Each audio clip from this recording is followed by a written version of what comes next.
അള്ളാഹുവിലേക്ക് അടുക്കാനുള്ള ഏറ്റവും നല്ല മാർഗമാണ് മഹാന്മാരെ തവസ്സുൽ ചെയ്യുക, അവരെ മുന്നിൽ നിർത്തുക എന്നത്. ഈ തവസ്സുൽ കൊണ്ടാണ് പടച്ച റബ്ബിലേക്ക് നമുക്ക് അടുക്കാൻ കൂടുതൽ വേഗത്തിൽ കഴിയുക. വജാഹിദൂ ഫീ സബീലിഹി ലഅല്ലകും തുഫ്ലിഹൂൻ. അള്ളാഹുവിന്റെ മാർഗത്തിൽ നിങ്ങൾ പരിശ്രമിക്കുകയും കൂടി ചെയ്താൽ നിങ്ങൾക്ക് വിജയം പ്രാപിക്കാൻ കഴിയും. എത്ര മനോഹരമായിട്ടാണ് ആ പറയുന്നത്. ഇവിടെ എൻ്റെ മുമ്പിലിരിക്കുന്ന പ്രിയപ്പെട്ട സഹോദരങ്ങളൊക്കെ മനസ്സിലാക്കേണ്ട ഒരു കാര്യമുണ്ട്. ആധുനിക ലോകത്തെ നമ്മുടെ പ്രിയപ്പെട്ട ചെറുപ്പക്കാർ അള്ളാഹുവിന്റെ പരിശുദ്ധ ദീനുൽ ഇസ്ലാമിന്റെ അടിത്തറയിലേക്ക് പോകുന്നതിന്റെ പകരം ബാഹ്യ കാര്യങ്ങളിൽ മാത്രം വ്യാപൃതനായിക്കൊണ്ട് അവർ ചോദിക്കുന്ന ഒരു ചോദ്യമുണ്ട്: എന്തുകൊണ്ട് പടച്ച റബ്ബിനോട് നേരിട്ട് പറഞ്ഞാൽ പോരാ? എന്തിനാണ് ഹക്ക് ജാഹ് ബർക്കത്ത് കൊണ്ട് എന്ന് പറഞ്ഞുകൊണ്ടൊക്കെ ഇടതേടാൻ നിൽക്കുന്നത്?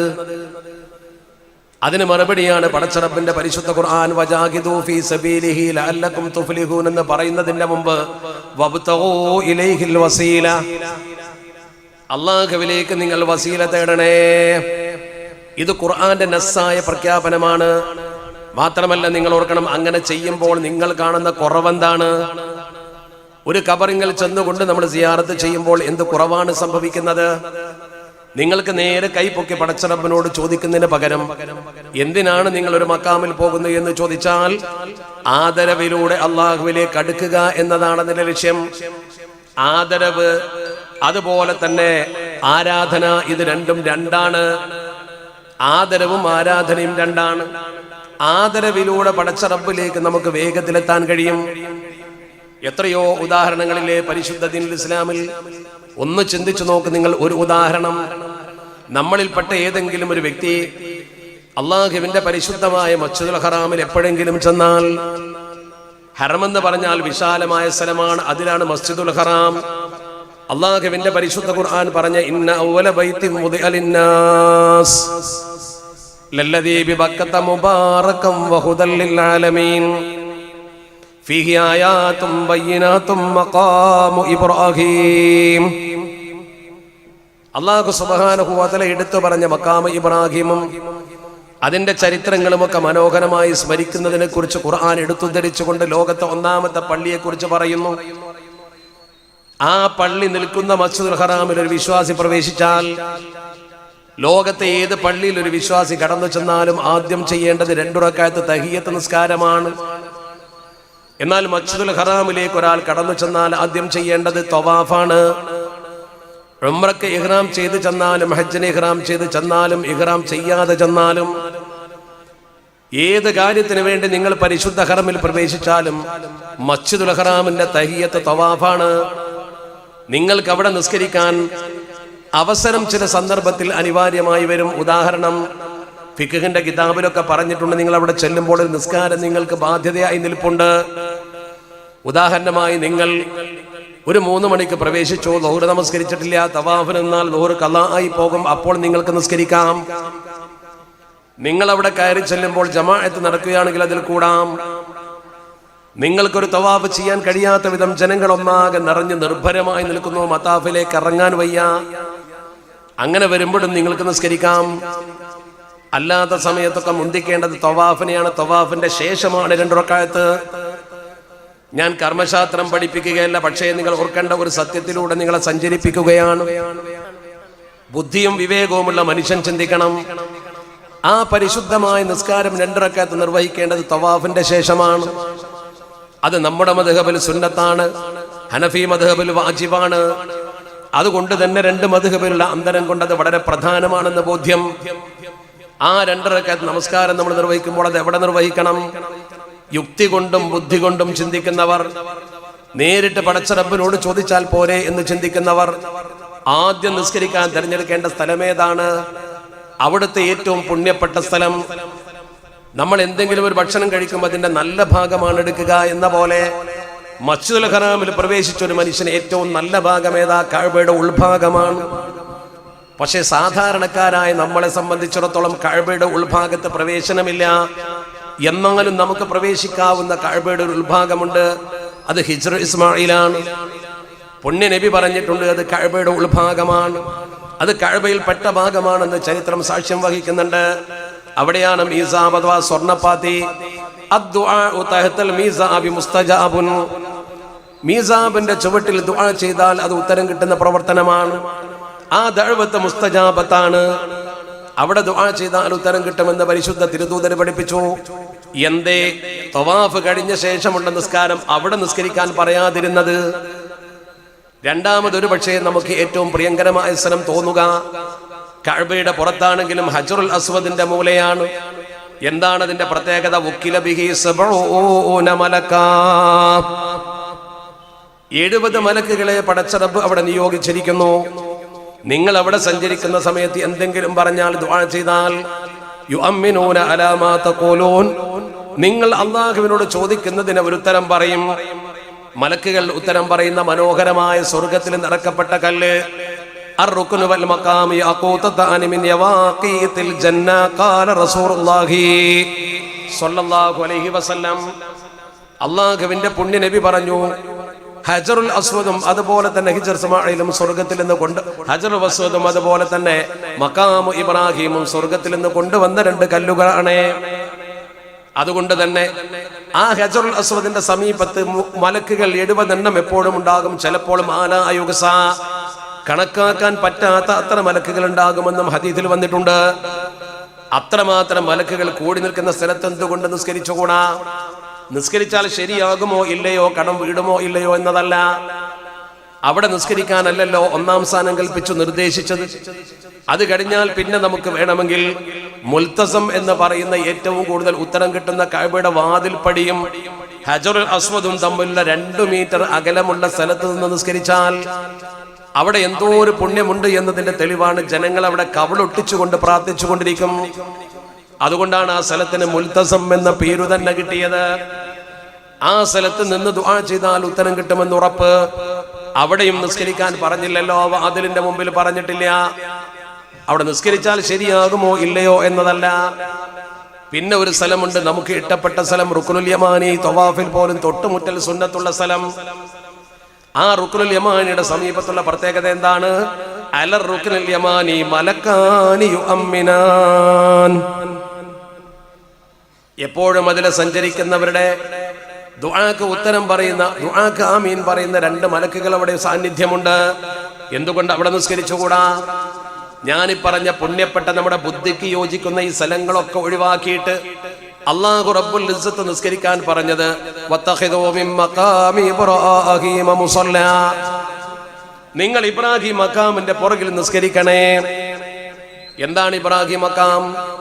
പ്രഥമ ബുദ്ധി കൊണ്ട് മുഴുവൻ ആളുകൾക്കും അറിയാം, അത് കേവലം ഒരു കല്ലാണ്, വെറും ഒരു കല്ല്. കല്ലിന്റെ പ്രത്യേകത, ഇബ്രാഹിം നബി അലൈഹി സ്വലാത്തു വസ്സലാം കഅബ നിർമ്മിക്കുമ്പോൾ അതിന്മേൽ കയറി നിന്നിട്ടുണ്ട്, അതിന്റെ പാദപതനമുണ്ട്. ഇബ്രാഹിം നബി അലൈഹി സ്വലാത്തു വസ്സലാമിന്റെ പാദപതനമുള്ള കല്ലാണ് ആ കല്ല്. നിങ്ങൾ അവിടെ നിസ്കരിക്കുമ്പോൾ സത്യത്തിൽ ഒരു കല്ലിന്റെ മുമ്പിലാണ് സുജൂദ് ചെയ്യുന്നത്. അവിടെ തന്നെ സുജൂദ് ചെയ്യണമെന്ന് പരിശുദ്ധ ഖുർആന്റെ നസ്സാണ്. നമ്മൾ ആ കല്ലിന്റെ മുമ്പിൽ സുജൂദ് ചെയ്യുമ്പോൾ അത് കല്ലിനെ ആരാധിക്കലാകുമോ? അതല്ല ഇബ്രാഹിം മഖാം എന്ന് പേരുള്ളത് കൊണ്ട് ഇബ്രാഹിം നബിയെ ആരാധിക്കലാകുമോ? ഒരിക്കലുമില്ല. എന്തുകൊണ്ട്? നമ്മുടെ മനസ്സിന്റെ നിയ്യത്താണ് പ്രധാനം. ആ കല്ലിന് ഒരു ദിവ്യത്വവും നമ്മൾ കൽപ്പിക്കുന്നില്ല. ആ കല്ലിൽ ദൈവത്തിന്റെ സാന്നിധ്യമുണ്ട് എന്ന് നമ്മൾ വിശ്വസിക്കുന്നില്ല. എന്റെ അമുസ്ലിം സഹോദരൻ ഒരു അമ്പലത്തിൽ പ്രതിഷ്ഠിച്ചിട്ടുള്ള കല്ലിനെ എങ്ങനെ കാണുന്നുവോ അത് ദൈവത്തിന്റെ പ്രതീകമാണ്, ദൈവത്തിന്റെ പ്രതിപുരുഷനാണ്. അങ്ങനെയുള്ള ഒരു സാന്നിധ്യം നമ്മുടെ ഈ കല്ലിൽ ഒരിക്കലും നമ്മൾ പറയുന്നില്ല, കാണുന്നില്ല, ചിന്തിക്കുന്നില്ല. പിന്നെ എന്താണ് അവിടെ ചെയ്യേണ്ടത്? കഅബാലയം പുതുക്കി പണിതുകൊണ്ട് സമൂഹത്തിന് സമർപ്പണം ചെയ്ത ഇബ്രാഹിം നബി അലൈഹി സ്വലാത്തു വസ്സലാം ചരിത്രത്തിൽ തുല്യതയില്ലാത്ത പ്രവർത്തനമാണ് നിർവഹിച്ചത്. തന്റെ മകനെയും തന്റെ ഭാര്യയും അല്ലാഹു പറഞ്ഞപ്പോൾ അവിടെ കൊണ്ടു ചെന്നാക്കി. ആ മകൻ വളർന്നപ്പോൾ മകനെ കൂട്ടി പരിശുദ്ധമായ കഅബാലയം പണിതു. ഹജ്ജിന്റെ മസലകൾ പഠിപ്പിച്ചു തരാൻ വേണ്ടി പടച്ചറപ്പിനോട് വാരിനാ മനാസികന എന്ന് പ്രാർത്ഥിച്ചു. ആ നബിയെ സ്മരിച്ചുകൊണ്ടായിരിക്കണം നിങ്ങളെ പ്രവർത്തനം. ആ നബിയോടൊരു കടപ്പാട് പ്രകടിപ്പിച്ചുകൊണ്ടായിരിക്കണം നിങ്ങളെ പ്രവർത്തനം. അതുകൊണ്ട് ഹറമിൽ ചെന്നവൻ ആദ്യം ചെയ്യേണ്ട പ്രവർത്തനം തവാഫിന്റെ ശേഷം ഇബ്രാഹിം മഖാമിന്റെ പുറകിൽ നിസ്കരിക്കണം. അത് എത്ര പുറകോട്ട് പോയാലും കുഴപ്പമില്ല. ഹിജ്ർ ഇസ്മായിൽ നിസ്കരിക്കുന്നതിനേക്കാൾ പുണ്യം ആ രംഗത്ത് അവന് അവിടെയാണ്. മറ്റു സമയത്ത് മറ്റിടത്ത് പുണ്യമില്ലെന്നല്ല പറയുന്നത്. അപ്പോൾ ഇബ്രാഹിം നബിയെ സ്മരിക്കുക എന്ന് പറഞ്ഞാൽ ഇബ്രാഹിം നബിക്ക് ആദരവ്, അള്ളാഹുവിന്റെ ആരാധന. ആദരവിലൂടെ മാത്രമേ ആരാധന പോലും സ്വീകരിക്കാൻ പടച്ചറപ്പ് വഴിവെച്ചിട്ടുള്ളൂ. ആദരവിലൂടെ വേണം ആരാധിക്കൽ. സന്തോഷത്തോടെ ഒരു മക്ബറിൽ കിടക്കുന്ന മഹാന്റെ തൃപ്തി കിട്ടിയാൽ പടച്ചറപ്പിലേക്ക് ആ ദുആ ഉയരും. എന്തുകൊണ്ട്? അവര് കൂടി നമുക്ക് വേണ്ടി ശുപാർശ ചെയ്യും, അവരും കൂടി നമുക്ക് വേണ്ടി പടച്ചറപ്പിനോട് പറയും. ആ ഒരു പുണ്യം കിട്ടാൻ വേണ്ടിയാണ് മക്ബറിൽ വന്നുകൊണ്ട് നമ്മൾ ദുആ ചെയ്യുന്നത്. അവിടെ വന്നുകൊണ്ട് ദുആ ചെയ്യുമ്പോൾ ആ കിടക്കുന്ന മനുഷ്യന് ദിവ്യത്വം ആരും കൽപ്പിച്ചിട്ടില്ല. ആ കിടക്കുന്ന മനുഷ്യൻ ദൈവത്തിന്റെ പ്രതിപുരുഷനാണെന്ന് പറയുന്നില്ല. അള്ളാഹു കഴിവ് കൊടുത്ത ഒരു മഹാനാണ്. കഴിവുകൾ വ്യത്യസ്ത ആളുകൾക്ക് കൊടുക്കും. ഡോക്ടർക്ക് കഴിവ് കൊടുത്തിട്ടില്ലേ? എഞ്ചിനീയർക്ക് കഴിവ് കൊടുത്തിട്ടില്ലേ? അത് ഭൗതികം. എന്ന പോലെ ആത്മീയമായ ചില കഴിവുകൾ ചില ആളുകൾക്ക് പടച്ചറപ്പ് കൊടുക്കുമെന്ന് വിശ്വസിച്ചാൽ എന്താ കുഴപ്പം? നമ്മൾ അവരോട് സഹായത്തിന് വേണ്ടി വിളിച്ചു, യാ ഓത്തുൽ അഅ്ലം എന്നെ വിളിച്ചു. എന്താണ് വിളിക്ക് കുഴപ്പം? ഓത്തുൽ അഅ്ലം ദൈവമാണെന്നോ ദൈവത്തിന്റെ പ്രതിപുരുഷനാണെന്നോ വിശ്വസിച്ചുകൊണ്ട് വിളിക്കുമ്പോഴേ അപാകതയുള്ളൂ. ആരാധനക്ക് അർഹതയുണ്ട് എന്ന വിശ്വാസത്തോടെ വിളിച്ചാലും സിയാറത്ത് ചെയ്താലും തീർച്ചയായും അത് ശിർക്കാണ്, മതത്തിൽ നിന്ന് പുറത്തു പോകും. നേരെ മറിച്ച് ആരാധനക്ക് അർഹത ഈ മക്കാമിൽ കിടക്കുന്ന ആൾക്കില്ല എന്ന് ഉറച്ചു വിശ്വസിക്കുന്നവരാ നമ്മൾ. ആരാധനക്ക് അർഹന അള്ളാഹു മാത്രമേ. പ്രവാചകന്മാര് പോലും ആരാധനക്ക് അർഹരല്ല, അനുസരിക്കാൻ അർഹരാണ്. അനുസരണയും ആരാധനയും വേറെയാണ്.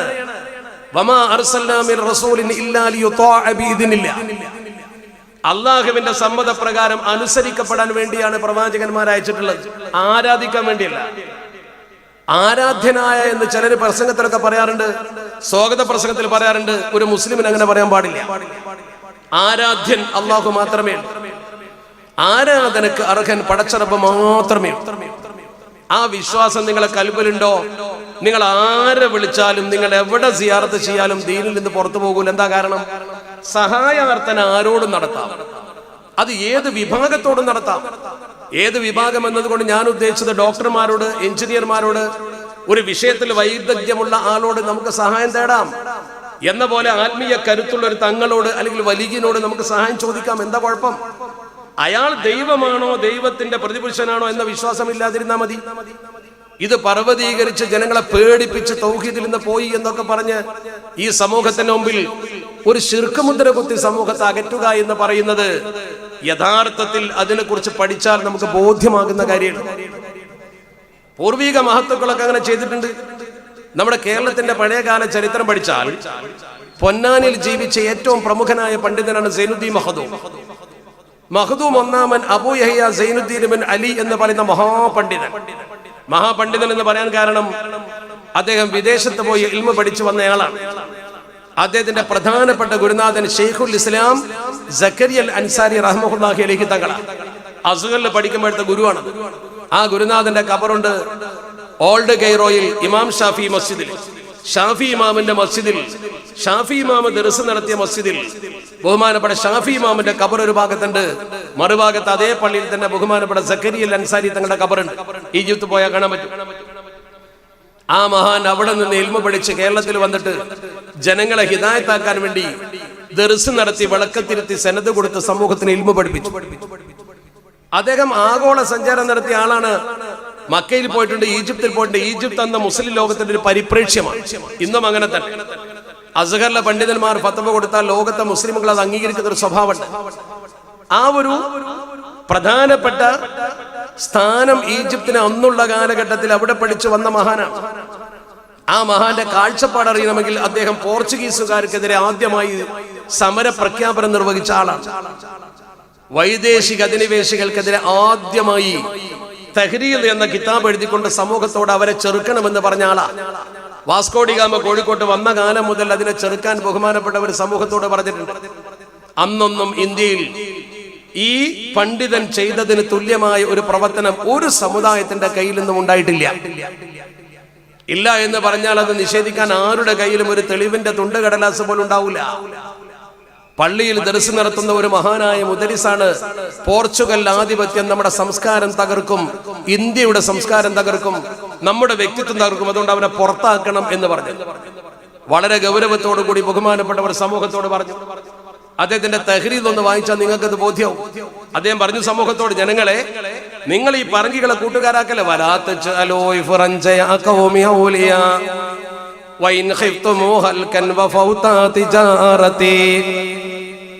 ഓ ജനങ്ങളെ, നിങ്ങൾ പറങ്കികളെ ഒരിക്കലും കൂട്ടുകാരാക്കി നിർത്തണ്ട, അവർ നിങ്ങൾക്ക് അപകടം ചെയ്യും.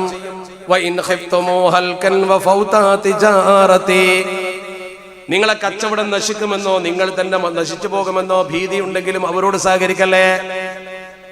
നിങ്ങൾക്ക് കച്ചവടം നഷ്ടപ്പെടുന്നതിനേക്കാൾ നിങ്ങളെ കച്ചവടം നഷ്ടപ്പെടൽ തന്നെയാണ് നല്ലത്, അവരെ കൂട്ടുപിടിക്കുന്നതിനേക്കാൾ.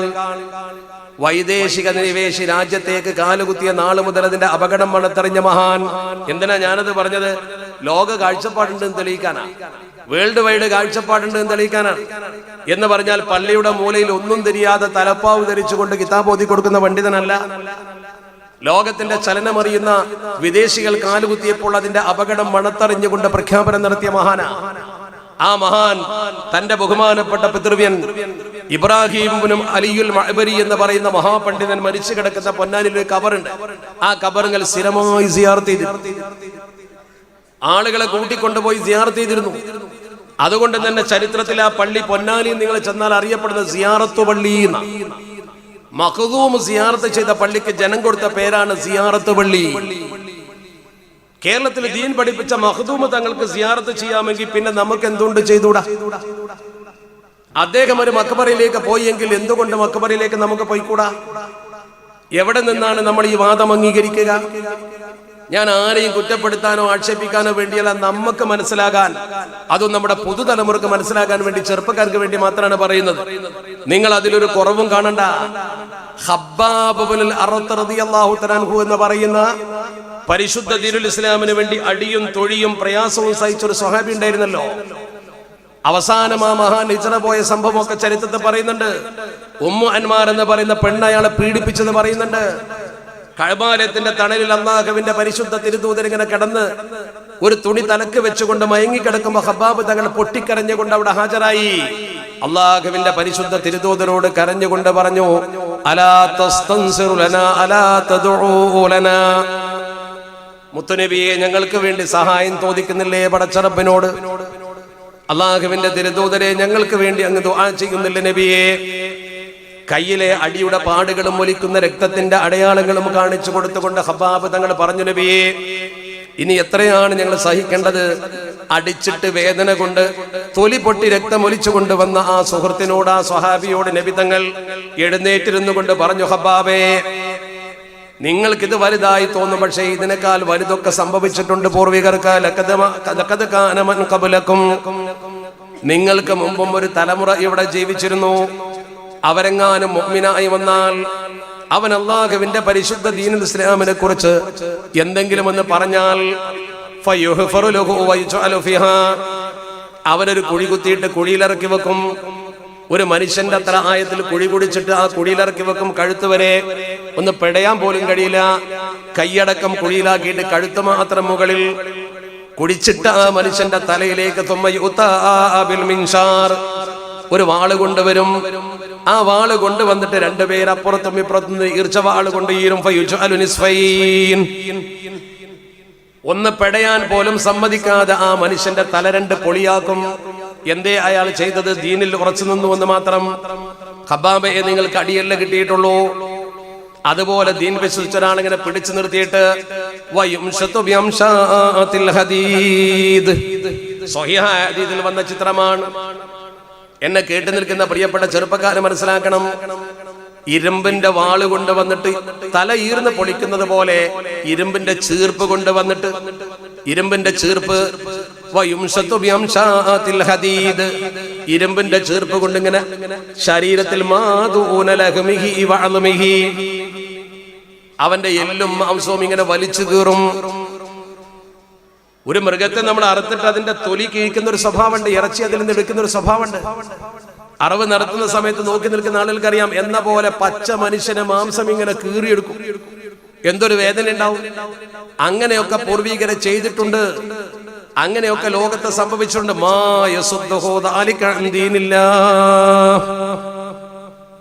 അതുകൊണ്ടൊന്നും അവർ അള്ളാഹുവിന്റെ പരിശുദ്ധ ദീനിനെ വിട്ടേച്ച് പോയിട്ടില്ല. അവർ അള്ളാഹുവിന്റെ പരിശുദ്ധ ദീൻ അതുകൊണ്ടൊന്നും വലിച്ചെറിഞ്ഞിട്ടില്ല. ഹബാബ് അവിടെ ക്ഷമിക്ക്. സ്വനായിൽ നിന്ന് ഹദ്റമൗത്ത് വരെ ചെന്നായല്ലാതെ, ആടുകളെ പിടിക്കുന്ന ചെന്നായല്ലാതെ ഒരുത്തനെയും പേടിക്കാതെ ഒരു പെണ്ണിന് നടന്നു വരാവുന്ന ഒരു കാലഘട്ടം വരും. ഹബാബ് ധൈര്യമായി പറഞ്ഞു കൊടുത്തു, അഷ്റഫുൽ ഖൽഖ് മുഹമ്മദ് മുസ്തഫ സ്വല്ലല്ലാഹു അലൈഹി വസല്ലം. അങ്ങനെയുള്ള പ്രഗൽഭനായ ഒരു സ്വഹാബി അള്ളാഹുവിന്റെ പരിശുദ്ധ തിരുദൂതർ പഠിപ്പിച്ചു കൊടുത്ത പോലെ ക്ഷമിച്ച് ജീവിച്ച് മരിച്ചുപോയി. ഹദീസ് ഫളായിലിന്റെ ഹദീസോ അതല്ലെങ്കിൽ ഇൽമായി അവർക്ക് കൂടുതൽ നൽകുന്ന ഹദീസോ ഒന്നും ആവില്ല. മറിച്ച് നിലവിൽ നമ്മൾ ചെയ്തുകൊണ്ടിരിക്കുന്ന പ്രക്രിയകളെ എതിർക്കുന്ന ഹദീസുകൾ എവിടെന്നെങ്കിലും പഠിച്ചു വരും. അത് പ്രത്യേകം പഠിക്കുന്നതിനോ ലാ തശുദ്ദു റിഹാൽ ഇല്ലാ ഇലാ സലാസതി മസാജിദ. അങ്ങനെയാണ്. നിങ്ങൾ 3 പള്ളിയിലേക്കല്ലാതെ ഒരിക്കലും യാത്ര പോകരുത്. നിങ്ങൾ സിയാറത്ത് ഉദ്ദേശിച്ചുകൊണ്ട് 3 പള്ളിയിലേക്ക് പോകാൻ പാടുള്ളൂ. ഒന്ന് മസ്ജിദുൽ ഹറാമിൽ പോകാം, മസ്ജിദ് നബവിയിൽ പോകാം, ബൈത്തുൽ മുഖദ്ദസിൽ പോകാം, വേറെ എവിടേക്കും പോകാൻ പാടില്ല. ഇത് അങ്ങനെ തന്നെ അങ്ങ് വിശ്വസിക്കും. ഒരു വിഷയം അല്ലാഹുവിന്റെ പരിശുദ്ധ തിരുദൂതർ അഷ്റഫുൽ ഖൽഖ് മുഹമ്മദ് മുസ്തഫ സ്വല്ലല്ലാഹു അലൈഹി വസല്ലം തങ്ങൾ പറഞ്ഞിട്ടുണ്ടെങ്കിൽ അതിന്റെ പശ്ചാത്തലവും ഉദ്ദേശവും ശരിക്കും മനസ്സിലാക്കണം. ഈ 3 പള്ളിയിലേക്ക് ഒരാൾ പോകരുത് എന്ന് പറഞ്ഞത് കൊണ്ട് ഉദ്ദേശിക്കുന്ന എന്താണ്? അബൂ സഈദുൽ ഖുദ്രി റഹ്മത്തുള്ളാഹി അലൈഹി തങ്ങൾ മുസ്നദ് അഹ്മദിൽ ഉദ്ധരിച്ച മനോഹരമായ ഹദീസിൽ കാണാം, ഈ പറഞ്ഞത് സിയാറത്തിന് പോകുന്ന യാത്രയെ കുറിച്ചല്ല, സിയാറത്തിന് പോകുന്ന പ്രവർത്തനത്തെ കുറിച്ചല്ല പറഞ്ഞത്. മറിച്ച് പറഞ്ഞത് എന്താണ്? ലാ യംബഗി ലിൽ മുസല്ലി, നിസ്കരിക്കാൻ ഉദ്ദേശിച്ചുകൊണ്ട് ഒരാൾ പോകുന്നതാണ് പറഞ്ഞത്. ലാ തുശദ്ദ റിഹാലുഹു ഇലാ മസ്ജിദിൻ യംബഗി ഫീഹി സ്വലാത്ത. നിസ്കാരം എന്ന ഉദ്ദേശത്തിന് കൂടുതൽ കൂലി കിട്ടാൻ വേണ്ടി നിങ്ങൾ പോകുന്നുണ്ടെങ്കിൽ ടൂർ പോകേണ്ടത് എങ്ങട്ടാ? ഈ 3 പള്ളിയിലേക്ക്. എന്താ കാരണം? ഈ 3 പള്ളിയിൽ പ്രതിഫല വർധനവുണ്ട്. അല്ലെങ്കിൽ പിന്നെ നിങ്ങളെ പള്ളി തന്നെ നിസ്കരിച്ചാൽ മതി. നിസ്കാരത്തിന് വേണ്ടി നിങ്ങൾ ഒരു പ്രത്യേക പള്ളി തിരഞ്ഞെടുക്കേണ്ട കാര്യമില്ല. അങ്ങനെ നിങ്ങൾ തിരഞ്ഞെടുക്കുന്നുവെങ്കിൽ മുസല്ലി, നിസ്കരിക്കുന്നവനെ കുറിച്ചാണ് പറഞ്ഞത്. ലാ യംബഗി ലിൽ മുസല്ലി എന്നാണ്. അൻ തുശദ്ദ റിഹാലുഹു, അങ്ങനെ തന്നെ പറഞ്ഞത്. എന്ന് പറഞ്ഞാൽ അതിന്റെ അർത്ഥം എന്താ? സിയാറത്തിന് പോകണ്ട എന്നല്ല അതിന്റെ അർത്ഥം. മഹാന്മാരുടെ മഖബറയോടനുബന്ധിച്ചുകൊണ്ട് പള്ളി നിർമ്മിക്കുന്നത് അവരെ ആദരിക്കാൻ വേണ്ടിയാണ്. സൂറത്തുൽ കഹ്ഫ് ഓതിയിട്ടില്ലേ നിങ്ങൾ? നമ്മൾ ഓതാറില്ലേ? അള്ളാഹുവിന്റെ പരിശുദ്ധ ദീനുൽ ഇസ്ലാമിൽ അടി ഉറച്ചു നിന്ന 7 യുവാക്കൾ, എണ്ണത്തിൽ അഭിപ്രായ വ്യത്യാസമുണ്ടെങ്കിലും അവർ ദീനിന്റെ നിലനിൽപ്പിന് വേണ്ടി ദീൻ മുറുകെ പിടിച്ചുകൊണ്ട് അന്യ നാട്ടിലേക്ക് പോയി. പ്രവാസികളായ അവർ മറ്റു സ്ഥലത്ത് പോയി ഒരു ഗുഹയിൽ അഭയം തേടി.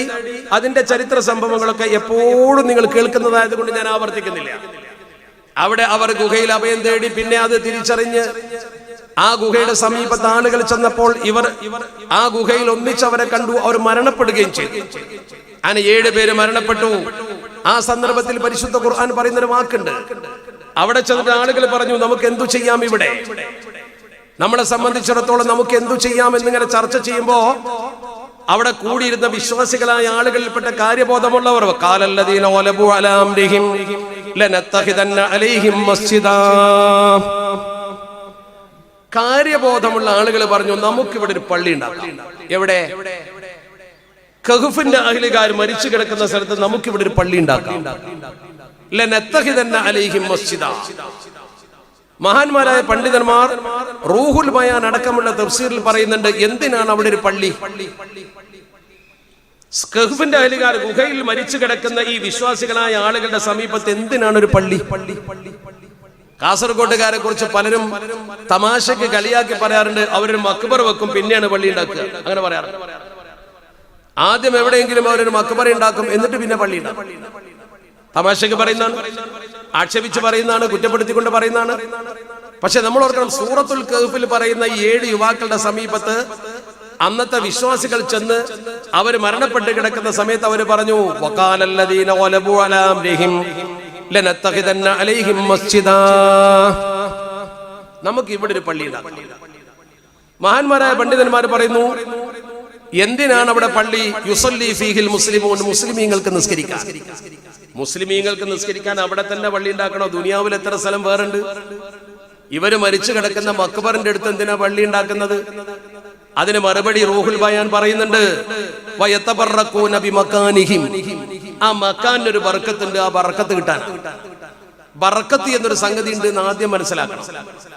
ബർക്കത്ത് എന്നൊരു സംഗതി ഉണ്ട് നമ്മൾ ആദ്യം മനസ്സിലാക്കണം. അല്ലാഹു സുബ്ഹാനഹു വ തആല ചില കാര്യങ്ങളിൽ, ചില സമയങ്ങളിൽ, ചില സ്ഥലങ്ങളിലൊക്കെ ബറക്കത്ത്, ആ ബറക്കത്ത് ഉണ്ട് എന്ന് വിശ്വസിക്കുന്നവർക്ക് അത് മനസ്സിലാവുള്ളൂ. അതുകൊണ്ട് തന്നെ ഞാനത് നീട്ടി പരത്തി പറയുന്നില്ല. നമ്മൾ ഒരിക്കലും ഒരു സിയാറത്ത് കേന്ദ്രത്തിലേക്ക് പോകുന്നത് അവിടെ ദൈവ സാന്നിധ്യമുണ്ട് എന്നതുകൊണ്ടല്ല. അള്ളാഹുവിന്റെ ഇഷ്ടദാസനാണ്. പടച്ച റബ്ബിലേക്ക് നമ്മളെക്കാൾ അടുത്ത ആളാണ്. നമുക്കറിയില്ല, എല്ലാവരും ഒരുപോലെ അല്ലല്ലോ. ഇപ്പൊ ഞാനിവിടെ നിൽക്കുന്നു, എന്നെക്കാൾ യോഗ്യരായ ആൾക്കാർ പുറകിലുണ്ട്, മുമ്പിലുണ്ട്. ആലിമീങ്ങളുണ്ട്, സയ്യിദന്മാരുണ്ട്, അവരൊക്കെ നമ്മളെക്കാൾ മേലല്ലേ. അങ്ങനെ നമ്മുടെ സമൂഹത്തിൽ വ്യത്യസ്ത കാറ്റഗറിയിലുള്ള ആൾക്കാരുണ്ടാവും. എല്ലാവരും ഒരുപോലെയാണ് നമ്മൾ കരുതണ്ട. ഇസ്ലാമിനും ഒരു പ്രോട്ടോകോളൊക്കെ അള്ളാഹു പ്രോട്ടോകോൾ അവതരിപ്പിച്ചിട്ടുണ്ടല്ലോ. കൃത്യമായ പ്രോട്ടോകോൾ ആർക്കാണ്? ഇപ്പൊ നമ്മുടെ നാട്ടില് കൃത്യമായി നമ്മുടെ ഭരണഘടനാ പദവി അനുസരിച്ച് നമ്മുടെ രാജ്യത്തൊരു പ്രോട്ടോകോൾ ഉണ്ട്, ആരാ മേലേറാ താഴാന്നൊക്കെ. ആ പ്രോട്ടോകോൾ അള്ളാഹുവിന് മുമ്പിൽ എല്ലാവരും സമന്മാരാണെന്ന് പറയുന്നത് തഖ്വയുള്ള മനുഷ്യന് പടച്ചറമ്പിൽ സ്ഥാനമുണ്ട് എന്നതിന്റെ അർത്ഥം. നേരെ മറിച്ച് ആളുകളുടെ പദവിയിൽ വ്യത്യാസമുണ്ട്. വമൻ യുതിഇല്ലാഹ വറസൂൽ ഫഉലൈക മഅല്ലദീന അൻഅമല്ലാഹു അലൈഹിം മിനൻ നബിയ്യീന വസ്സിദ്ദീഖീന വശുഹദാഇ വസ്സാലിഹീൻ. 4 പ്രോട്ടോകോളാണ് പറഞ്ഞത്. എന്താണ് 4? അല്ലാഹു സുബ്ഹാനഹു വ തആലയെയും അല്ലാഹുവിന്റെ പരിശുദ്ധ തിരുദൂതരെയും അനുസരിക്കേണ്ട വിധം ഒരാൾ അനുസരിച്ചാൽ, അനുസരിക്കേണ്ട ക്രമത്തിൽ അല്ലാഹുവിനെയും അല്ലാഹുവിന്റെ പരിശുദ്ധ തിരുദൂതരെയും അനുസരിച്ചാൽ ഫഉലൈക മഅല്ലദീന അൻഅമല്ലാഹ്, അല്ലാഹുവിന്റെ അനുഗ്രഹം സിദ്ധിച്ച ആളുകളുടെ കൂടെ ആ അനുസരിച്ചവർ ഉണ്ടാകും. നമ്മളാണെങ്കിലും നമ്മൾ അവരുടെ കൂടെ ഉണ്ടാകും. ആരാണ് അവർ? അല്ലാഹു അനുഗ്രഹിച്ചവർ. മിനൻ നബിയീൻ, ഒന്ന് പ്രവാചകന്മാരാണ്. പ്രവാചകന്മാരാണ് ലോകത്തെ ഏറ്റവും പ്രധാനപ്പെട്ട പൗരന്മാർ. അള്ളാഹുവിന്റെ മുമ്പിൽ ഏറ്റവും വലിയ സ്ഥാനം പ്രവാചകന്മാർക്ക്. ആ സ്ഥാനത്തേക്ക് ഇനി ആരും എത്തൂല, ഒരാൾക്കും ഇനി എത്താൻ കഴിയില്ല. രണ്ടാമത്തേതാരാ? സിദ്ദീഖീങ്ങൾ, അത് സ്വഹാബത്താണ്.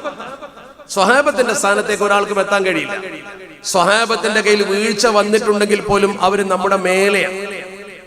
അവരെ പൂർവകാല ജീവിതം വളരെ അപകടകരമായിരുന്നു എങ്കിൽ പോലും അവർ നമ്മളെക്കാൾ മേലെയാണ്. ഇപ്പൊ നമ്മളൊക്കെ ജനിച്ചത് തന്നെ മുസ്ലിമീങ്ങളായിട്ട്, അവരിൽ പലരും ജനിച്ചത് മുശ്രിക്കുകളായിട്ട്.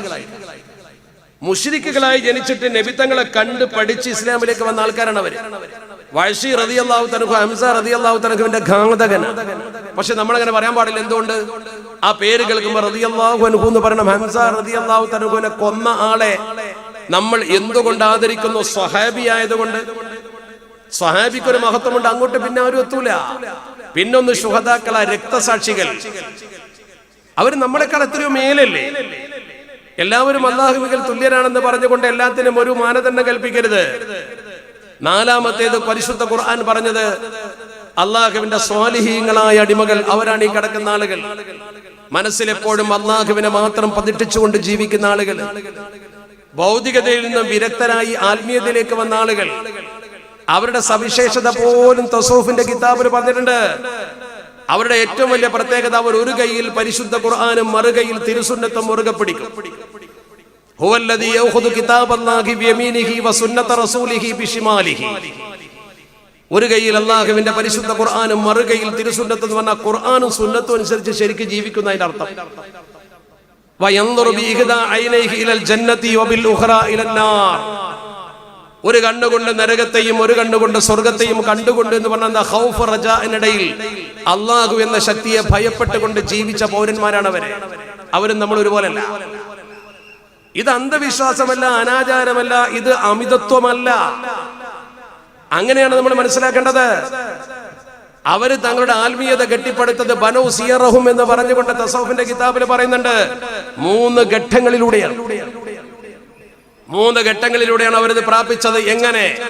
ഏത് വലിയന്റെയും ചരിത്രം പഠിച്ചു നോക്കൂ. അയാൾ ഏതെങ്കിലും വലിയൊരു മഹാന്റെ കീഴിൽ നിന്ന് ചിലത് പഠിച്ചിട്ടുണ്ട്. നമ്മളത് കേട്ടിട്ടുണ്ടാവില്ല, കണ്ടിട്ടുണ്ടാവില്ല. അവർക്കൊരു ആത്മീയ ഗുരുനാഥൻ ഉണ്ടാവും. 3 ഘട്ടങ്ങളാണ് തസൗഫിന്റെ കിതാബ് പറയുന്നത്. അതേതാണ്? അതിൽ ഒന്നാമത് പറയുന്നത് ഇജ്തിമാഅ്, 2 ഇസ്തിമാഅ്, 3 ഇത്തിബാഅ്. അൽ ഇജ്തിമാഅു വൽ ഇസ്തിമാഅു വൽ ഇത്തിബാഅ്. ഇത് 3 ഘടകങ്ങളാണ്. എങ്ങനെയാണ്? അവരുടെ മജ്ലിസിൽ അവർ വന്നിരിക്കും. ഇജ്തിമാഅ്, വലിയ വലിയ മഹാന്മാരുടെ മജ്ലിസിൽ പോയിരിക്കും. വലിയ വലിയ മഹാന്മാരുമായി ആത്മീയമായി ബന്ധം സ്ഥാപിക്കും. ആ ആത്മീയ ബന്ധം കൊണ്ട് മനസ്സ് നന്നാവും. അള്ളാഹുവിന്റെ പരിശുദ്ധ ഹബീബ് അഷ്റഫുൽ ഖൽഖ് മുഹമ്മദ് മുസ്തഫ സ്വല്ലല്ലാഹു അലൈഹി വസല്ലമ തങ്ങളുടെ മജ്ലിസിൽ കുറച്ച് സ്വഹാബികൾ വന്നിരുന്നപ്പോൾ അവരുടെ മനസ്സ് നന്നായില്ലേ?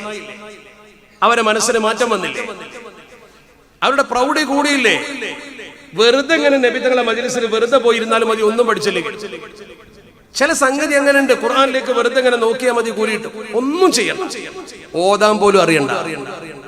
ഖുർആനിലേക്ക് അത് ഖുർആന്റെ ഒരു മഹത്വമാണ്. എന്ന പോലെ മുത്തുനബി തങ്ങളുടെ മുമ്പിൽ പോയിട്ട് വെറുതെ ഇങ്ങനെ ഇരുന്ന് കൊടുത്താൽ പോലും ഫളായിൽ കിട്ടി. അതാണ് ഇജ്തിമാ. രണ്ടാമത്തത് ഇസ്തിമാ. എന്താണ് പറയുന്നത് എന്ന ഉപദേശം ശരിക്ക് കേൾക്കുക, ഗുരു പഠിപ്പിക്കുന്നത് ശരിക്ക് കേൾക്കുക. വൽ ഇത്തിബാ. മൂന്നാമത്തേത് അതിനെ പിന്തുടരുക.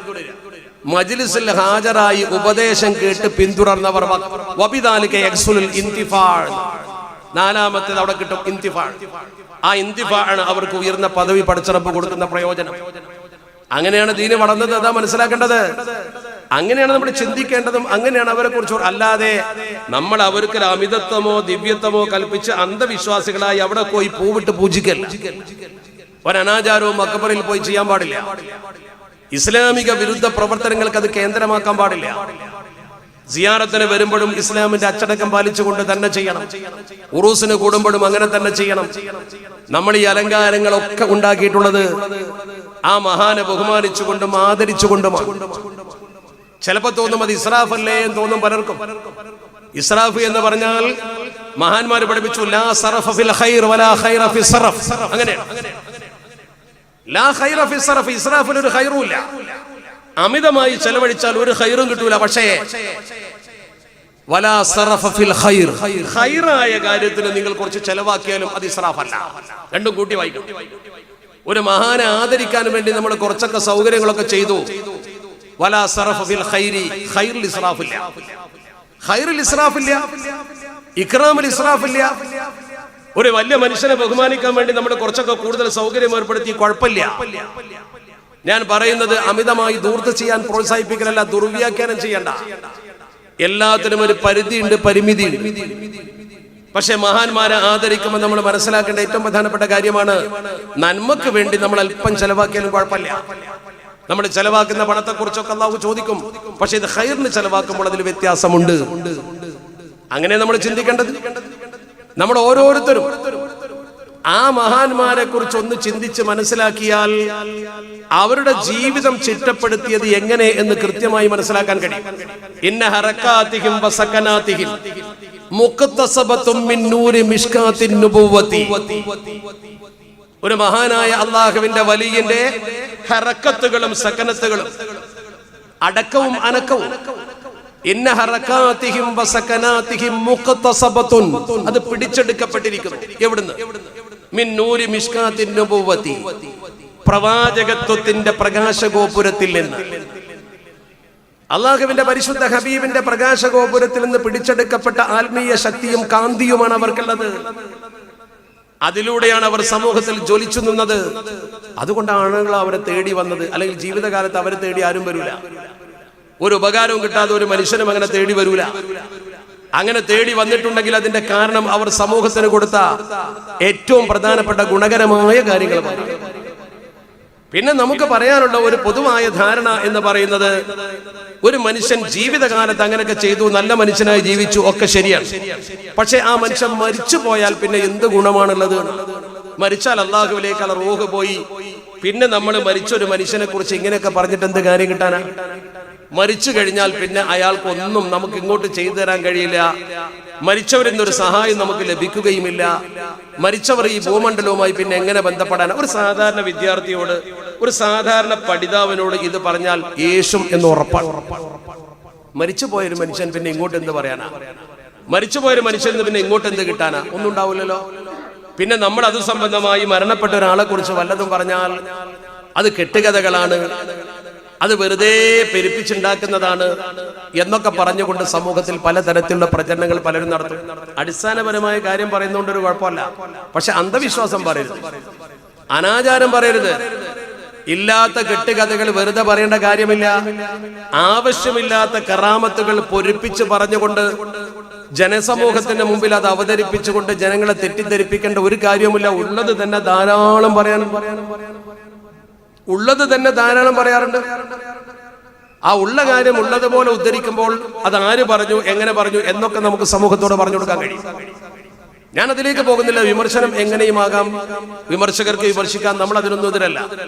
ഇന്ത്യ ഒരു സ്വതന്ത്ര രാജ്യമാണ്, ആർക്കും എന്താ അഭിപ്രായവും പറയാം. നമ്മൾ ആരെയും കുറ്റപ്പെടുത്തിയിട്ട് ഫലമില്ല. കാലഘട്ടത്തിൽ അങ്ങനെയൊക്കെ ഉണ്ടാവും. പക്ഷേ അടിസ്ഥാനപരമായി ചെറുപ്പക്കാർ മനസ്സിലാക്കണം, ഒരാൾ മരിച്ചു പോയാൽ പാടെ പിരിഞ്ഞു പോയി എന്ന് കരുതണ്ട, പാടെ പിരിച്ചു വിട്ടു എന്ന് കരുതണ്ട. എന്തുകൊണ്ട്? മരിച്ചു പോയ ഒരാൾക്ക് ചില കാര്യങ്ങൾ ഇങ്ങോട്ട് പറയാനും മനസ്സിലാക്കി തരാനും ഒക്കെ കഴിയും. ഇനി അത് പറഞ്ഞാൽ അത് വലിയ അന്ധവിശ്വാസമാകും. അതിനാണ് ഞാൻ തെളിവ് സഹിതം ഒരു ഉദാഹരണം പറയാം.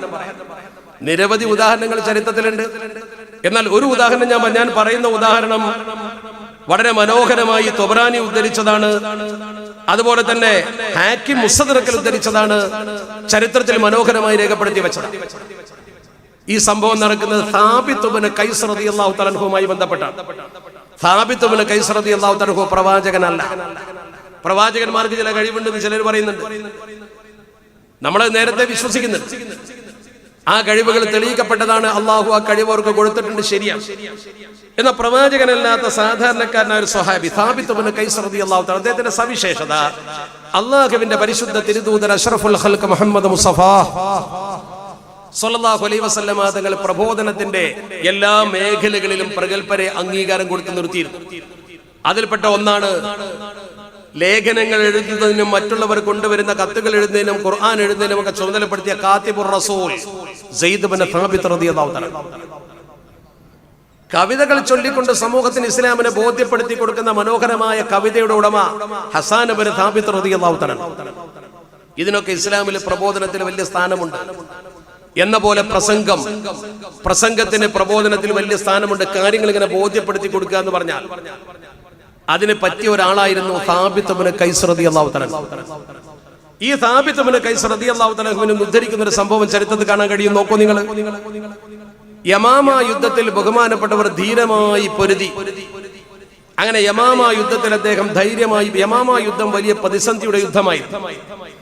നിങ്ങൾക്കറിയാം, ഇസ്ലാമിനെതിരെ പ്രവാചകത്വം വാദിച്ചുകൊണ്ട് കടന്നു വന്ന മുസൈലിമത്തുൽ കദ്ദാബിന്റെ കാലഘട്ടത്തിൽ മുസ്ലിം ഉമ്മത്ത് അതിനെ ചെറുക്കാൻ വേണ്ടി ദിശനാപരമായ പ്രവർത്തനങ്ങളൊക്കെ നടത്തി അവൻ അക്രമത്തിലേക്ക് നീങ്ങപ്പോൾ ആ രീതിയിൽ തന്നെ നേരിട്ട് അയാളുമായി നടന്ന യുദ്ധമാണ് യമാമ യുദ്ധം.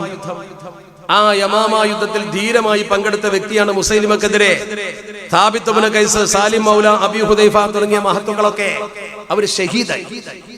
യുദ്ധത്തിൽ മരിച്ചു, ഷഹീദായി എന്ന് മാത്രമല്ല മറമാടുന്ന ആളുകളൊക്കെ പങ്കെടുത്തു. മറമാടി ഖബറിൽ അവരെ മറമാടിയതിന്റെ ശേഷം അന്നത്തെ രാത്രി നടന്ന ഒരു സംഭവം വളരെ ഗൗരവമായി പറയുന്നു. അങ്ങനെ അദ്ദേഹം മരണപ്പെട്ടതിന്റെ ശേഷം അള്ളാഹുവിന്റെ പരിശുദ്ധ ദീൻ പഠിപ്പിക്കുന്ന ഒരു കാര്യം നോക്കൂ നിങ്ങൾ. അദ്ദേഹം മരണപ്പെട്ടതിന്റെ ശേഷം കഥകൾ ഉദ്ധരിച്ചുകൊണ്ട് ഇസ്ലാമിന് ആളെ കൂട്ടേണ്ട ഒരു കാര്യവും നമുക്കില്ല. കിതാബിൽ പറഞ്ഞൊരു കാര്യം ഞാൻ ഉദ്ധരിക്കുക മാത്രമാണ്. ഇനി നമ്മൾക്ക് ഇല്ലാത്തത് പറഞ്ഞു എന്ന് പറഞ്ഞ് വെറുതെ ആക്ഷേപം ഉണ്ടാക്കേണ്ട കാര്യമില്ല. അങ്ങനെ ബഹുമാനപ്പെട്ട സാബിത്ത് ഇബ്നു ഖൈസ് റളിയല്ലാഹു തആല അൻഹു അദ്ദേഹത്തിന്റെ സഹപ്രവർത്തകനായി ഒപ്പം സമരം ചെയ്തിരുന്ന ഒരു സമരഭടനോട് സ്വപ്നത്തിൽ വന്നിട്ട് പറഞ്ഞു. എന്താണ് അദ്ദേഹം? ഇത് അതാഹു ഫീ മനാമിഹി ഫഖാല ലഹു. ഈ വ്യക്തി ഉറങ്ങിക്കിടക്കുമ്പോൾ അദ്ദേഹം വന്നിട്ട് പറഞ്ഞു, ഊസീക ബി വസിയത്തിൻ, എനിക്കൊരു വസിയത്ത് ചെയ്യാം. കണ്ടോ, മരിച്ചുപോയ ആൾ ഇങ്ങോട്ട് വസിയത്ത് ചെയ്യാം. ഇന്നലെ ഖബറിലിറക്കിയ ആൾ വസിയത്ത് ചെയ്യണം. എന്താ വസിയത്ത് ചെയ്യുന്നത്? ഇയ്യാക അൻ തഖൂല ഹാദാ ഹുലുമുൻ ഫതുയ്യഹു. ആമുഖമായി തന്നെ പറഞ്ഞു, നീ ഒരു കാര്യം മനസ്സിലാക്കണം, ഞാൻ ഇപ്പൊ നിന്നോട് പറയുന്ന സംഗതി ഒരു പാഴ്സ്വപ്നമാണെന്ന് കരുതണ്ട, കള്ളസ്വപ്നമല്ല. കാരണം കള്ളസ്വപ്നം കാണുന്ന ആൾക്കാരൊക്കെ പിന്നെ വരുന്നതായിരിക്കും അതിന്റെ അർത്ഥം. ഞാൻ ഈ പറയുന്ന കാര്യം കള്ളസ്വപ്നമല്ല, നീ ശരിക്കും മനസ്സിലാക്കണം. എന്താ പറയുന്നത്? അദ്ദേഹം കൃത്യമായി പറഞ്ഞു കൊടുത്തു.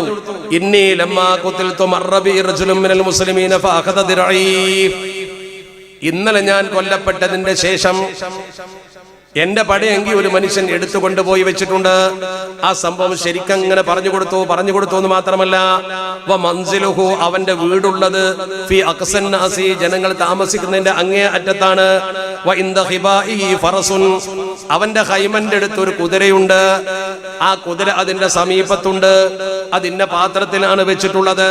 ആ പാത്രത്തിൽ ഒരു മൂടിയും വെച്ചിട്ടുണ്ട്. 1 by 1 ആയിട്ട് ആ നിൽക്കുന്ന സ്ഥലം, ഈ സഹോദരൻ അടി എടുത്തു കൊണ്ടുപോയി വെച്ച സ്ഥലം, അത് വെച്ച പാത്രം, ആ പാത്രത്തിന്റെ സമീപത്തുള്ള മൃഗം ആ പാത്രത്തിന് വെച്ച മൂടി 1 by 1 ആയിട്ട് സ്വപ്നത്തിൽ ഇങ്ങനെ പറഞ്ഞു കൊടുത്തു. ഹദീസിന്റെ കിതാബിലുണ്ട്, താരീഖിന്റെ കിതാബിലുണ്ട്, എല്ലാവരും അംഗീകരിക്കുന്ന താരീഖിന്റെ കിതാബുകളിലൊക്കെ ഉണ്ട്. എന്നിട്ട് അദ്ദേഹം അവസാനം പറഞ്ഞത് എന്താണ്? ഫഅതി ഖാലിദ് ഇബ്നുൽ വലീദ്. അതുകൊണ്ട് ഞാൻ നിന്നോട് ഇപ്പൊ സ്വപ്നത്തിൽ പറയുന്നത്, നീ നാളെ ഖാലിദ് ഇബ്നുൽ വലീദ് റളിയല്ലാഹു തആല അടുത്ത് പോകണം. അതെന്താ കാരണം? ഖാലിദ് ഇബ്നുൽ വലീദ് റളിയല്ലാഹു തആല ആ സൈന്യത്തിന്റെ ക്യാപ്റ്റനാണ്, സൈനിക നായകൻ. ഖാലിദ് റളിയല്ലാഹു തആല അടുത്ത് പോകണം. എന്നിട്ട് ഈ വിവരങ്ങളൊക്കെ നീ ഒന്ന് പറഞ്ഞു കൊടുക്കണം. എന്റെ പടയെങ്കിൽ ഇന്ന ആളെടുത്തു, അവന്റെ വീടിന്റെ സ്ഥലത്താണ്, അത് നിൽക്കുന്ന പാത്രം ഇന്ന സ്ഥലത്താണ്, അതിന്റെ സ്ഥലത്തിന്റെ അടയാളങ്ങളൊക്കെ ഉണ്ട്, കൃത്യമായിട്ട് വരച്ച അടയാളം കാണിച്ചു പറഞ്ഞു കൊടുത്തു. അവിടെ ഖാലിദ് റളിയല്ലാഹു തആലയോട് ചെന്നിട്ട് ഇത് പറയണം, അത് തിരിച്ചെടുക്കണം, അത് ബൈത്തുൽ മാലിലുള്ളതാ. അതെന്താ? അത് ഒനീമത്ത് സ്വത്താ, ഒരാൾക്ക് സ്വന്തം അങ്ങനെ എടുക്കാനുള്ളതല്ല. അതുകൊണ്ട് അത് തെറ്റാണ്, അത് അവരിൽ നിന്ന് തിരിച്ചു പിടിക്കണം. മിൻ ഇന്ദി ആഖിരി, അത് ആരെ കയ്യിലാണോ അവിടുന്ന് തിരിച്ചു പിടിക്കണം എന്ന് പറഞ്ഞു കൊടുത്തു. അതുകൊണ്ട് ഖാലിദ് റളിയല്ലാഹു തആല നാളെ പോയിട്ട് അത് പറയണം. എന്നിട്ട് ഒരു വസിയത്ത് കൂടി ചെയ്തു. എന്താ വസിയത്ത്? വഇദാ ഖദിംതൽ മദീനത അലാ ഖലീഫത്തി റസൂലില്ലാഹി സ്വല്ലല്ലാഹു അലൈഹി വസല്ലം, യുദ്ധമൊക്കെ കഴിഞ്ഞ് നിങ്ങൾ നേരെ മദീനത്ത് ഇസ്ലാമിന്റെ ഖലീഫയുടെ സമീപത്ത് ചെല്ലുമ്പോൾ, യുദ്ധം കഴിഞ്ഞ് നിങ്ങൾ ഖലീഫയുടെ സമീപത്തെത്തുമ്പോൾ, മദീനയിലെത്തുമ്പോൾ, യഅനി അബൂബക്കർ സിദ്ദീഖ്, ഖലീഫ എന്നുകൊണ്ട് ഉദ്ദേശിച്ച സിദ്ദീഖ് അക്ബർ തങ്ങളെയാണ്. നിങ്ങൾ യുദ്ധമൊക്കെ കഴിഞ്ഞ് പിരിച്ചുവിട്ട് അബൂബക്കർ സിദ്ദീഖ് റളിയല്ലാഹു തആലയുടെ സമീപത്ത് നിങ്ങൾ എത്തുമ്പോൾ ഫഖുൽ ലഹു, നിങ്ങൾ അദ്ദേഹത്തോട് പറയണം. എന്താ പറയേണ്ടത്? 2 കാര്യം അദ്ദേഹത്തോട് പറയണം. ഒന്ന്, ഇന്ന അലയ്യ മിനദ്ദൈനി കദാ വകദാ വലി മിനദ്ദൈനി കദാ വകദാ, എനിക്ക് ഇത്രയും കടണ്ട്, ഇത്രയും കട എനിക്ക് കിട്ടാനുണ്ട്, എന്റെ ഇന്ന അടിമകളെ മോചിപ്പിക്കാനുണ്ട്, അതിന്റെ വകയിൽ ഇത്ര കിട്ടാനുള്ള രേഖ ഉണ്ട്, അവ കിട്ടാനും അറിയപ്പെടുന്നില്ല. ഉജീസത്ത് വസിയ്യത്തുഹു ബഅദ മൗതിഹി, മരിച്ചതിന്റെ ശേഷം അവന്റെ വസിയത്ത് നടപ്പാക്കിയ ഒരു സംഗതി. വസിയത്ത് നടപ്പാക്കും. ജീവിച്ചിരിക്കുമ്പോ വസിയത്ത് ചെയ്ത പിതാക്കളുടെ വസിയത്ത് മക്കൾ നടപ്പാക്കും. ജീവിച്ചിരിക്കുമ്പോ പലരും വസിയത്ത് ചെയ്യാറുണ്ട്. മരണശേഷം വസിയത്ത് ചെയ്ത് നടപ്പാക്കിയ ഒരു സംഗതി സാബിത്ത് ഇബ്നു ഖൈസിന്റെതല്ലാതെ റളിയല്ലാഹു തആലഹുവിന്റെതല്ലാതെ മരിച്ചിട്ട് പിന്നെ വസിയത്ത് നടപ്പാക്കിയ ഒരു സംഭവം ചരിത്രത്തിൽ എവിടെയും ഇല്ല എന്ന് ഉദ്ധരിക്കുന്നിടത്ത് ചരിത്രം പറയുന്നു. അവിടെ നമ്മൾ മനസ്സിലാക്കേണ്ട കാര്യം, എങ്ങനെയാണ് മരിച്ചുപോയ സാബിത്ത് ഇബ്നു ഖൈസ് റളിയല്ലാഹു തആലഹുവിന് ജീവിച്ചിരിക്കുന്ന ഒരാളോട് വസിയത്ത് ചെയ്യാൻ പറ്റിയത്? അപ്പൊ മരിച്ചു കഴിഞ്ഞാൽ മനുഷ്യന്റേതെല്ലാം അവസാനിച്ചു എന്ന ധാരണ ശരിയല്ലല്ലോ. ആ ധാരണ ഒരിക്കലും ശരിയല്ല. മരിച്ചു കഴിഞ്ഞാലും നല്ലവരായ അള്ളാഹുവിന്റെ അടിമകൾക്ക് ചില കാര്യങ്ങൾ മറ്റുള്ളവരെ ബോധ്യപ്പെടുത്താൻ അവകാശമുണ്ട്, അവസരമുണ്ട് എന്നല്ലേ ഇത് സൂചിപ്പിക്കുന്നത്? എല്ലാവർക്കും അങ്ങനെ ഉണ്ടായിക്കൊള്ളുന്നില്ല. കെട്ടുകഥകൾ ആരെങ്കിലും പറഞ്ഞാൽ വിശ്വസിക്കുകയും വേണ്ട. വലിയ വലിയ ഇമാമുമാർ ഇങ്ങനെ ഒരു കാര്യം ഉദ്ധരിക്കുമ്പോൾ അതൊക്കെ ഇസ്ലാമിൽ അടിത്തറയില്ലാത്തതാണ് എന്ന് പറയണ്ട. എന്തിനധികം ഇന്ത്യൻ സ്വാതന്ത്ര്യ സമര ചരിത്രത്തിൽ ജാജ്വല്യമാനമായ പങ്കുവഹിച്ച ബഹുമാനപ്പെട്ട വലിയുല്ലാഹി ഉമർ ഖാദി റഹിമഹുല്ലാഹ്. സമയം പോയി, 10 മണിയായി. ഞാൻ 10:30 അവസാനിപ്പിക്കണം എന്ന് വിചാരിച്ചതാണ്. അല്പസമയം കൂടി പോരെ? മതിയോ? ഇൻഷാ അല്ലാഹ് ദീർഘിപ്പിക്കുന്നില്ല. അപ്പൊ ഞാൻ പറഞ്ഞു വരുന്ന വിഷയത്തിലേക്ക് നിങ്ങളെ കൊണ്ടുവരും. പിന്നെ ഞാൻ എന്തിനു വന്നു എന്ന് ചോദിക്കും. എന്നെ നെല്ലിക്കുന്ന എന്നൊരു വ്യക്തി ആദരിച്ചുകൊണ്ട് വന്നതാ, ഉപ്പാപ്പാനെ സ്നേഹിച്ചുകൊണ്ട് വന്നതാ. എന്നെ നെല്ലിക്കുന്ന വളരെ ഗൗരവത്തോടെ ഇതിന് വരണം എന്ന് പറഞ്ഞു. അദ്ദേഹത്തിന്റെ സന്തത സഹചാരി എന്റെ നാട്ടുകാരൻ സലീം പ്രത്യേകം വീണ്ടും വീണ്ടും വീണ്ടും ഓർമ്മിപ്പിച്ചുകൊണ്ടേയിരുന്നു. പിന്നെ എങ്ങനെ വരാതിരിക്കാനാ? അപ്പൊ പാലക്കാട് ജില്ലയിൽ ഏറ്റിരുന്ന മനുഷ്യജാലിക പ്രോഗ്രാം കാസർകോട്ടേക്ക് മാറ്റി ഇന്റർചേഞ്ച് ചെയ്ത് വന്നതാ. എന്താവട്ടെ, അത് വിഷയമല്ല. ഞാൻ ആ വിഷയത്തിലേക്കല്ല കടക്കുന്നത്, ഞാൻ ഇതിലേക്കാ വരുന്നത്. നമ്മൾ ഈ കാര്യം ശരിക്കും മനസ്സിലാക്കി അള്ളാഹുവിന്റെ പരിശുദ്ധ ദീനുൽ ഇസ്ലാമിന്റെ അടിത്തറ എന്തെന്ന് ശരിക്കും ബോധ്യപ്പെടുമ്പോൾ ഈ പ്രശ്നങ്ങളൊക്കെ അവസാനിക്കും. ഞാൻ പറഞ്ഞില്ലേ, ഉമർ ഖാദി തങ്ങൾ ആരായിരുന്നു? മഹാനായ സയ്യിദുന ഉമർ ഖാദി തങ്ങൾ ഇന്ത്യ കണ്ട ഏറ്റവും പ്രഗത്ഭനായ സ്വാതന്ത്ര്യ സമര സേനാനിയാണ്. ആദ്യമായി ബ്രിട്ടീഷുകാർക്കെതിരെ നികുതി നിഷേധ പ്രസ്ഥാനം നയിച്ച ആളാ. അദ്ദേഹത്തെ ബ്രിട്ടീഷുകാർ അറസ്റ്റ് ചെയ്ത് കൊണ്ടുപോകാൻ വന്ന സമയത്ത് ആ നാട്ടുകാരെ മുഴുവൻ പറയുന്നു, നമ്മൾ കണ്ടിട്ടില്ല, പക്ഷെ പരമ്പരാഗതമായി പറഞ്ഞു വരുന്നൊരു കാര്യമാണ്, ആ നാട്ടുകാർ പറഞ്ഞു വരുന്നൊരു കാര്യമാണ്, ഇപ്പോഴും അവിടെ ചെന്ന് കാണുന്ന ഒരു കാര്യമാണ്. അദ്ദേഹത്തിന്റെ സന്തത സഹചാരിയായിരുന്ന അദ്ദേഹത്തിന്റെ പ്രിയപ്പെട്ട ഒരു കൂട്ടുകാരൻ ഉണ്ടായിരുന്നു. ആ കൂട്ടുകാരൻ സൈനുദ്ദീൻ എന്നാണ് പേര്. ചരിത്ര പുസ്തകത്തിൽ കാണുന്നത് സൈനുദ്ദീനിൽ മദ്ഉവി ബി മരക്കാർ എന്ന, മരക്കാര് എന്ന് വിളിക്കപ്പെടുന്ന ഒരു സൈനുദ്ദീൻ സാഹിബ് ഉണ്ടായിരുന്നു. ഉമർ ഖാദി തങ്ങൾ അടുത്ത കൂട്ടുകാരനാണ്. ആ ഉമർ ഖാദി തങ്ങൾ ബ്രിട്ടീഷുകാരെ ജയിലിലേക്ക് പോകുന്ന സമയത്ത് സൈനുദ്ദീൻ എന്ന് പറയുന്ന തന്റെ പ്രിയപ്പെട്ട സുഹൃത്തിന്റെ ഖബർ അദ്ദേഹം മരിച്ചു പോയിട്ടുണ്ട്. അദ്ദേഹം ആ ഖബറിൽ ഇങ്ങനെ കിടക്കുമ്പോ ഉമർ ഖാദി തങ്ങൾ ബ്രിട്ടീഷുകാരോട് ഏറ്റുമുട്ടി, നിങ്ങൾക്കറിയാം നികുതി തരില്ല എന്ന് പറഞ്ഞു. അദ്ദേഹത്തെ തുക്കടി സാഹിബ് അറസ്റ്റ് ചെയ്തു. തുക്കടി സാഹിബ് അദ്ദേഹത്തെ ഹാജരാക്കാൻ പറഞ്ഞു. ഹാജരാക്കി. തുക്കടി സാഹിബിനോട് അദ്ദേഹം ദേഷ്യം പിടിച്ച് അങ്ങോട്ടും ഇങ്ങോട്ടും സംസാരിച്ചു. തുക്കടി സാഹിബ് അദ്ദേഹത്തോട് ചോദിച്ചു, നിങ്ങൾ എന്താ നികുതി തരാത്തത്? അദ്ദേഹം പറഞ്ഞു, ഞാൻ നികുതി തരൂല. എന്തുകൊണ്ട്? നിങ്ങൾ ലാലിമീങ്ങളാണ്, ലാലിമീങ്ങളായ ഗവൺമെന്റിന് നികുതി തരാൻ ഞങ്ങൾ ബാധ്യസ്ഥരല്ല എന്ന് പറഞ്ഞു. അങ്ങനത്തെ ഒരു വാക്ക് ബ്രിട്ടീഷുകാരുടെ മുഖത്ത് നോക്കി ഇന്ത്യ മഹാരാജ്യത്ത് ആദ്യം പറഞ്ഞത് ഉമർ ഖാദി തങ്ങളാ. നോക്കണം നിങ്ങൾ, ഗാന്ധിജി ജനിക്കുന്നതിന്റെ 50 കൊല്ലം മുമ്പ്. അവിടെ നിങ്ങൾ പഠിക്കേണ്ടത്. നമ്മുടെ പൗരത്വം ചോദ്യം ചെയ്യാൻ വരുമ്പോ പറഞ്ഞു കൊടുക്കണം, ഗാന്ധിജി എന്ന ഇന്ത്യയുടെ രാഷ്ട്രപിതാവ് ജനിക്കുന്നതിന്റെ 50 കൊല്ലം മുമ്പ് ഉമർ ഖാദി തങ്ങൾ ബ്രിട്ടീഷുകാരോട് പറഞ്ഞു, നികുതി തരൂല. എന്തുകൊണ്ട്? നിങ്ങൾ ലാലിമ്യങ്ങളാണ്, ഈ നാട് ഞങ്ങളുടേതാ, ഞങ്ങളുടെ നാടിന് നിങ്ങൾക്ക് നികുതി തരാൻ പറ്റൂല. അപ്പോഴാ സാഹിബ് ചോദിച്ചത്, വാട്ട് ഡു യു സേ? സാഹിബിന്റെ ഭാഷ ദേഷ്യം പിടിച്ചപ്പോ വന്നു. ഉമർ ഖാദി തങ്ങൾ അതേ ഭാഷയിൽ തിരിച്ചടിച്ചു, മാതാ തഖൂലിയ ബത്താൽ. അങ്ങനെ കുഴപ്പം തുടങ്ങണത്. അങ്ങനെയാണ് അദ്ദേഹത്തെ അറസ്റ്റ് ചെയ്തത്. അറസ്റ്റ് ചെയ്തു. ജയിലിൽ നിന്ന് അദ്ദേഹം എങ്ങനെയോ രക്ഷപ്പെട്ടു. അദ്ദേഹം കോടഞ്ചേരി പള്ളിയിൽ ഒന്ന് സുബഹി നിസ്കരിച്ച് വെളിയങ്കോട്ടെത്തി. സെർച്ച് വാറന്റുമായി പോലീസ് വരുമ്പോൾ വെളിയങ്കോട്ടെ പള്ളിയിൽ നിസ്കരിച്ചിരിക്കുന്നു. അവിടുന്ന് പിടികൂടിയിട്ട് കൊണ്ടുപോകുന്ന സമയത്ത് ജനങ്ങളൊക്കെ വാശി പിടിച്ചു. അദ്ദേഹത്തെ നടത്തി കൊണ്ടുപോകാൻ പറ്റൂല, പല്ലക്കിലേക്ക് കൊണ്ടുപോകാം. പട്ടാളക്കാർ പറഞ്ഞു പറ്റൂല, പോലീസ് പറഞ്ഞു പറ്റൂല, കുറ്റവാളിയെ നടത്തിയേ കൊണ്ടുപോകാൻ പറ്റുള്ളൂ. ജനങ്ങൾ മുഴുവൻ അങ്ങ് തടഞ്ഞു. അദ്ദേഹത്തെ സ്നേഹിക്കുന്ന ശിഷ്യഗണങ്ങൾ അമുസ്ലിങ്ങൾ പോലും ഉണ്ടായിരുന്നു. അവസാനം പട്ടാളക്കാർ പറഞ്ഞു, എങ്ങനെയെങ്കിലും ഒന്ന് കോഴിക്കോട് എത്തിച്ചെന്നാൽ മതി. അദ്ദേഹത്തെ പല്ലക്കിലെ കൊണ്ടുപോയത്, അറസ്റ്റ് ചെയ്ത വ്യക്തിയെ പല്ലക്കിൽ കൊണ്ടുപോയ ചരിത്രാദ്യ. പോകാൻ വേണ്ടി അദ്ദേഹം ഒരുങ്ങുന്ന സമയത്ത് ആ കബറിനെ നോക്കിക്കൊണ്ട് പറഞ്ഞു, തരാം മരക്കാരെ, ഞാൻ ബ്രിട്ടീഷുകാരെ ജയിലിലേക്ക് പോവാണ് എന്ന് അത്ര പറഞ്ഞു. പറഞ്ഞ വാക്ക് കേട്ട് കബർ പൊട്ടി. ഇത് പറയുമ്പോ പലർക്കും അതിശയോക്തിയായിട്ട് തോന്നുന്നവർ വിശ്വസിക്കണ്ട, കളിയാക്കണ്ടെന്ന് വെച്ചാൽ മതി. അത് പൊട്ടി. വെളിയങ്കോട്ടുകാര് പറഞ്ഞതും ചരിത്ര പുസ്തകത്തിലുള്ളതാണ്. കബറ് പൊട്ടി എന്ന് പറഞ്ഞാൽ എന്താ? വാചകം അവിടെ കേട്ടപ്പോ അദ്ദേഹത്തിന്റെ പ്രിയപ്പെട്ട സുഹൃത്തിന് എന്തോ ഒരു പ്രത്യേക വികാരം ഉണ്ടാവും. അല്ലെങ്കിൽ അള്ളാഹു അങ്ങനെ ചെയ്തു, അള്ളാഹു പൊട്ടിച്ചു എന്ന് പറഞ്ഞാൽ പോരെ? മൗലിദിലുണ്ടല്ലോ അദ്ദേഹത്തിന്റെ താരീഖിൽ, വമിൻ കറാമാതിഹിൽ കുബ്റല്ലതി ശുഹിറത് ശക്കുല്ലി ഖബരി മരകാരിൻ കമാ ലഹറ. വമിൻ കറാമാതിഹി, ഉമർ ഖാദി തങ്ങളുടെ വലിയ കറാമത്തിൽപ്പെട്ടതാണ്. വമിൻ കറാമാതിഹിൽ കുബ്റ, ഉമർ ഖാദി റഹ്മത്തുള്ളാഹി അലൈഹി തങ്ങളുടെ പ്രത്യേകമായ സിദ്ധിയിൽപ്പെട്ട, അള്ളാഹു കൊടുത്ത കഴിവിൽപ്പെട്ട ഒന്നാണ് ശക്കുല്ലി ഖബരി മരകാരിൻ കമാ ലഹറ. ഖബർ മരക്കാർ എന്ന് പറയുന്നതിന്റെ സുഹൃത്തിന്റെ ഖബറിന്റെ പൊട്ട് എവിടെയാണത്? ഹാദാ ബി ഖുർബി മസാരി ശൈഖി ഖിസ്സതുഹു മഅലൂമത്തുൻ ശഖുൽ മദ്കൂറു ഹൈതു യുറാ. ഹാദാ ബി ഖുർബി മസാരി ശൈഖ്, മഹാനായ ഉമർ ഖാദി തങ്ങളാകുന്ന ശൈഖിന്റെ ഖബറിന്റെ സമീപത്താണ് ആ ഖബറും. ഹാദാ ബി ഖുർബി മസാരി ശൈഖി ഖിസ്സതുഹു മഅലൂമത്തുൻ ശഖുൽ മദ്കൂറു ഹൈതു യുറാ. ഖബർ പൊട്ടിയ സംഭവം എല്ലാവർക്കും അറിയാവുന്ന, ഇന്നും കാണപ്പെടുന്ന ഒരു സത്യമാണ്. വെളിയങ്കോട്ടുകാർ അങ്ങനെ വിശ്വസിക്കുന്നു, നമ്മൾ കണ്ടിട്ടൊന്നുമില്ല, ചരിത്രത്തിൽ അങ്ങനെ പറയുന്നത്. അപ്പൊ മരിച്ചുപോയ ഒരാളെ സംബന്ധിച്ചിടത്തോളം ആ ആൾക്ക് അല്ലാഹു സുബ്ഹാനഹു വ തആല കഴിവ് കൊടുത്താൽ ചിലതൊക്കെ ചെയ്യാൻ പറ്റും. അല്ലാഹുവിന്റെ മഹാന്മാരായ ഔലിയാന്റെ ശരീരം വിധം തന്നെ ഖബറിൽ ഉണ്ടാകുമെന്ന് കൃത്യമായി പരിശുദ്ധ ദീൻ പഠിപ്പിച്ചതും അങ്ങനെയുള്ള സംഭവങ്ങൾ ധാരാളം തെളിയിക്കപ്പെട്ടതുമല്ലേ. കാസർഗോഡ് പോലും അങ്ങനത്തെ ഒരു അനുഭവം ഉണ്ടായിട്ടുണ്ടല്ലോ. ഞാനിപ്പോ അതിലേക്കൊന്നും പോകുന്നില്ല. ഈ കറാമത്തുകളും മറ്റു കഥകളും പറഞ്ഞുകൊണ്ട് പെരുപ്പിക്കലല്ല എന്റെ ജോലി. പക്ഷെ നമ്മൾ മനസ്സിലാക്കണം, അടിസ്ഥാനപരമായി ഇതിന്റെ മുന്നിൽ നമ്മൾ അള്ളാഹുവിന്റെ ദീൻ എന്ത് പറയുന്നു എന്ന് നോക്കി വേണം ഇത് പറയാൻ. തരത്തിലുള്ള ഒരു ആത്മീയത നമ്മുടെ സമൂഹത്തിന് നഷ്ടപ്പെട്ടു പോകരുത്. എന്നാൽ അന്ധവിശ്വാസം ഉണ്ടാവുകയും ചെയ്യരുത്, അനാചാരത്തിലേക്ക് വഴുതി പോവുകയും ചെയ്യരുത്.